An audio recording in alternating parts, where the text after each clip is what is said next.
கொல்லிக்கடை. எனக்கு தங்கம்னு பேரை வச்சு தங்கத்தை பூரா நீங்க சுரண்டிக்கிட்டு எனக்கு பாலாப்பழம் பழைய வழியை கையில கொடுத்து கடை வச்சு கொடுத்து ஏமாத்த பாக்குறீங்களா? வாய்க்கு வந்தபடி பேசாத. இது போதாது, காது குத்துற செக்ஷன் ஒன்னு கொடுத்துருக்கோம். பெரிய போர்ட் செக்ஷன் காது குத்துறதுக்கு 500 தரான். அதுல 450 குடும்பமே ஆட்டியா போட்டு எனக்கு 50 கொடுத்து செக்ஷன் பத்தி பேசுற செக்ஷன். என்னடாங்கறப்பா?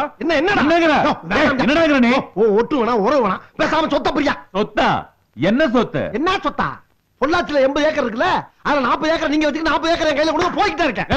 எங்க 4 பேருக்கு 40 ஏக்கரும் ஒருத்தனுக்கு 40 ஏக்கரா? உங்க அப்பா அவசரப்பட்டு 4 குட்டியை பத்துட்டான். எங்க அப்பா பொறுமையா ஒரே ஒரு குட்டியை பத்திருக்கேன், அது சிங்கா குட்டியை பத்திருக்கேன். எங்க அப்பா பத்தி பேசாத. என்னடா பத்தி தப்பா பேசுறோம் பேச்சு. ரைட். ஒரு கை உண்மையல்ல காணா ஒண்ணு சரிங்க எல்லாரும். இவ்வளவுக்கும் காரணம் பெரியப்பண்டா. பெரியப்பா, உனக்கு வைக்கிறேன்டா பெரிய ஆப்பா. விட்டு விட்டு விட்டு விட்டு போறல விட்டு போ போ. போனால் போகட்டும்.